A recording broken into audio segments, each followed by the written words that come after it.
तो आज के इस लेक्चर में हम बात करेंगे बेंडिंग स्ट्रेस के कुछ प्रीवियस ईयर क्वेश्चंस के बारे में और देखेंगे कि किन और अलग तरीके से जैसे हमने पहले करे हैं उनसे थोड़ा सा अलग तरीके से बेंडिंग स्ट्रेस के क्वेश्चंस बन सकते हैं। Alright guys, so let's dive into this lecture.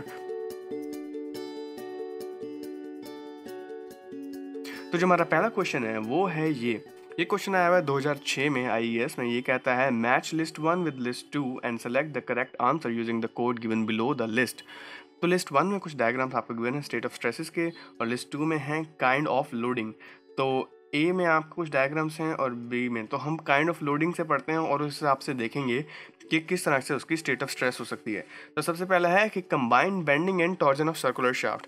अब जब सर्कुलर शाफ्ट में ये जो बॉक्सेस हैं, अगर ये आप बॉक्सेस आपको नहीं पता तो ये आते हैं प्रिंसिपल स्ट्रेस स्ट्रेन से। ये बॉक्स जो है ना, ये मटेरियल के अंदर का एक प्लेन है कि उस प्लेन पे कौन सी स्ट्रेसेस प्रोड्यूस हो रही हैं। अब आपको पता है कि जब एक सर्कुलर शाफ्ट होता है उस पर बेंडिंग भी हो रही है, मतलब वो बेंड भी हो रहा है और उस पर टॉर्जन भी लग रही है। तो उसके अंदर जो प्लेन होगा उस प्लेन पे क्या क्या फोर्सेस होंगी। अगर मैं प्लेन बाहर निकालूं तो मुझे पता है कि अगर मैं अगर यहाँ पे टॉर्जन ट्विस्टिंग मोमेंट लग रहा है तो एक फोर्स यहाँ लग रही होगी और एक फोर्स यहाँ लग रही होगी, और उसको रेजिस्ट करने के लिए अगर दो फोर्सेस ऐसे लगती रहेंगी तो उसको रेजिस्ट करने के लिए एक फोर्स यहाँ लग रही होगी और एक फोर्स यहाँ लग रही होगी। ठीक है, तो ये तो हो गया हमारा टॉर्जन का कंसेप्ट के अंदर जो स्ट्रेसेस प्रोड्यूस हो रहे होंगे वो कुछ इस तरीके से हो रहे होंगे। क्योंकि अगर ये लगता है तो हमारा जो प्लेन है वो तो घूमता ही रहता, लेकिन ट्विस्टिंग मोमेंट है तो उस हिसाब से जो फोर्स लगेंगी वो इस तरीके से लगेंगी। और अब बेंडिंग भी हो रही है और बेंडिंग से कौन सा स्ट्रेस प्रोड्यूस होता है, नॉर्मल स्ट्रेस। तो नॉर्मल स्ट्रेस कुछ इस तरीके से होगा। ये कौन सा ऑप्शन है हमारे पास, ये है ऑप्शन हमारे पास डी, जिसमें हमको टॉर्जनल मोमेंट भी लगता हुआ दिख रहा है, लेकिन जो हमारी फिगर है उसमें ये जो फोर्सेस हैं उस कुछ उल्टी साइड में है और उसको काउंटरैक्ट जो फोर्सेस कर रही हैं वो भी अपोजिट डायरेक्शन में है। लेकिन हमारे जो फोर्सेस हैं वो हमने कुछ ऐसे बनाए हैं तो उससे कोई भी फर्क नहीं पड़ता।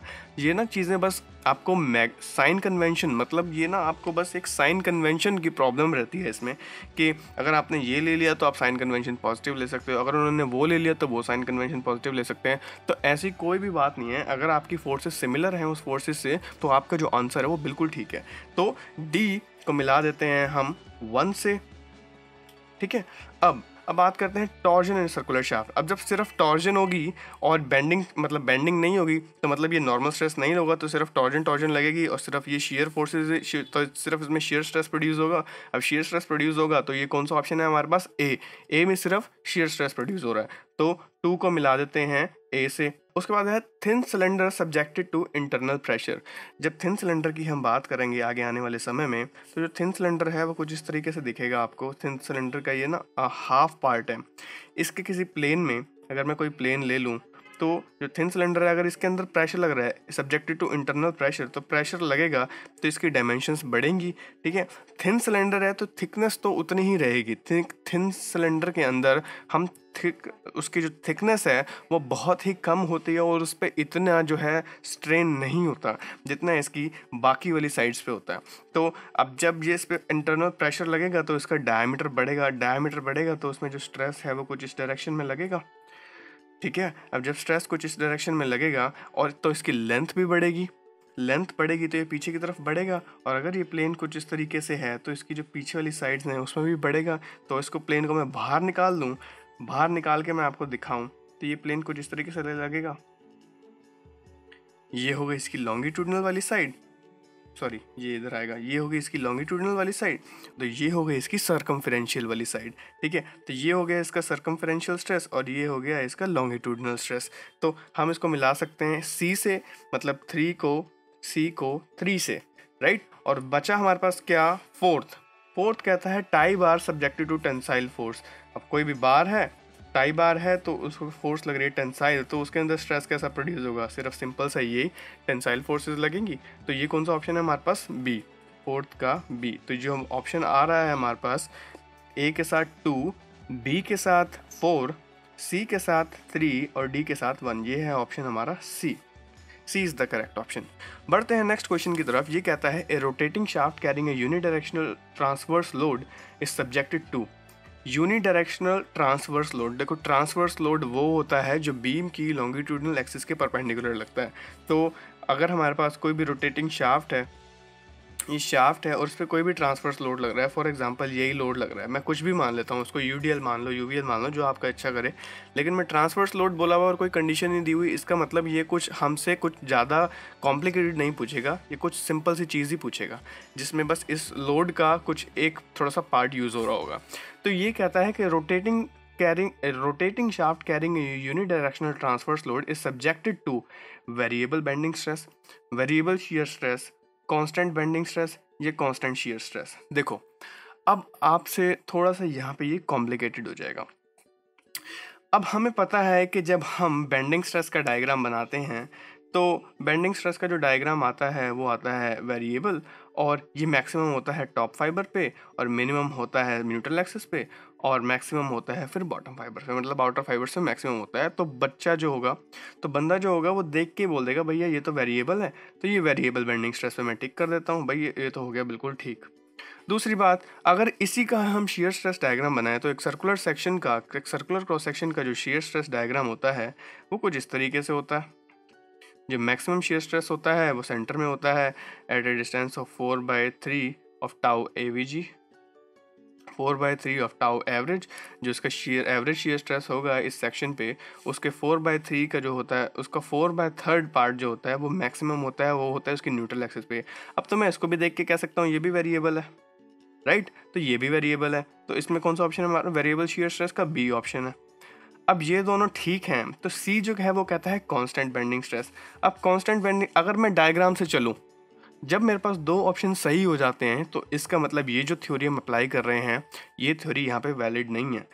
कांस्टेंट बेंडिंग स्ट्रेस तो हो ही नहीं सकता, क्योंकि अगर बेंडिंग कोई फोर्स लग रही है तो कांस्टेंट बेंडिंग स्ट्रेस तभी होता है जब कपल लग रहे होते हैं। कपल का उसने जिक्र नहीं किया तो कांस्टेंट वाला तो काट ही दो।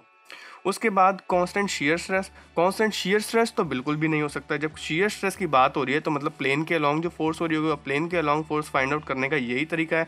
या फिर हम टॉर्जन से अगर हम फाइंड आउट करें तो टॉर्जन में जो सर्कुलर शाफ्ट का डायग्राम होता है वो कुछ इस तरीके से बनता है। जो शियर स्ट्रेस होता है टॉर्जन के अंदर वो मैक्सिमम होता है टॉप फाइबर पे और मिनिमम होता है बॉटम फाइबर पे। तो T/R is equal to T, τ/R is equal to T/J depend करता है वो रेडियस पे। तो रेडियस जितना ज़्यादा होगा उतना ही हमारा टाउ ज़्यादा होगा, जितना रेडियस कम होगा उतना ही हमारा टाउ भी कम होगा।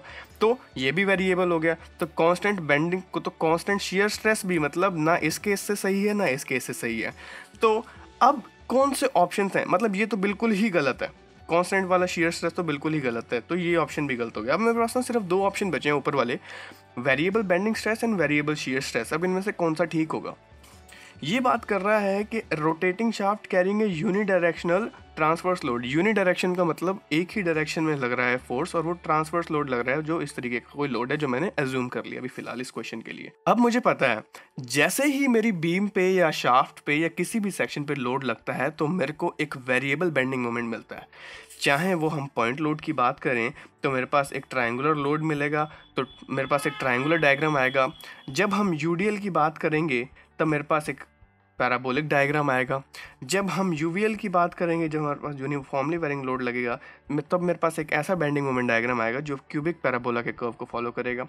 अब यहाँ पे पॉइंट लोड अगर मैंने मान लिया या मैंने यूडीएल मान लिया या मैंने यूवीएल मान लिया, तो मुझे पता है कि जैसे ही कोई ट्रांसवर्स लोड लगेगा तो बेंडिंग मोमेंट जो है वो वेरी करना शुरू कर जाएगा इस पूरी बीम में, क्योंकि बेंडिंग मोमेंट वेरी करता है फोर्स और उसके परपेंडिकुलर डिस्टेंस से। अब यहाँ पे इनफाइनाइट पॉइंट्स होंगे और इनफाइनाइट पॉइंट्स के लिए जो बेंडिंग मोमेंट है वो वेरी करेगा हर डिस्टेंस के लिए। तो इसका मतलब बेंडिंग मोमेंट वेरी कर रहा है। जब बेंडिंग मोमेंट वेरी करेगा, बेंडिंग मोमेंट लिख देता हूँ मैं वेरिएबल बेंडिंग मोमेंट वेरी कर रहा है, और जब बेंडिंग मोमेंट वेरी करेगा तो जो हमारा शियर बेंडिंग स्ट्रेस आता है My/I वो भी वेरी करेगा पूरी लेंथ के अलॉन्ग, पूरा वेरी करेगा। इस पॉइंट पे बेंडिंग स्ट्रेस अलग होगा, इस पॉइंट पे बेंडिंग स्ट्रेस अलग होगा, यहाँ पे बेंडिंग स्ट्रेस अलग होगा, यहाँ पे जो बेंडिंग स्ट्रेस है वो अलग होगा। अब बात करते हैं, इसी को अप्लाई करते हैं शियर स्ट्रेस के लिए। तो जब मेरे पास शियर स्ट्रेस आता है तो उसका फॉर्मूला आता है FA//IB, और फोर्स मेरा वेरी करेगा इस केस में या नहीं करेगा। जब मेरे को पता है कि मेरा जब जैसे ही पॉइंट लोड लगता है तो उसका डायग्राम कुछ इस तरीके से आता है, वो कांस्टेंट आता है डायग्राम। जब डायग्राम कांस्टेंट आता है तो मेरी फोर्स भी कांस्टेंट रहेगी, शियर फोर्स A कांस्टेंट रहेगा, Y कांस्टेंट रहेगा, I और B कांस्टेंट रहेंगे। तो हमारा जो शियर स्ट्रेस है वो कांस्टेंट रहेगा, लेकिन वो वेरी करेगा along the radius, right, but not along the length.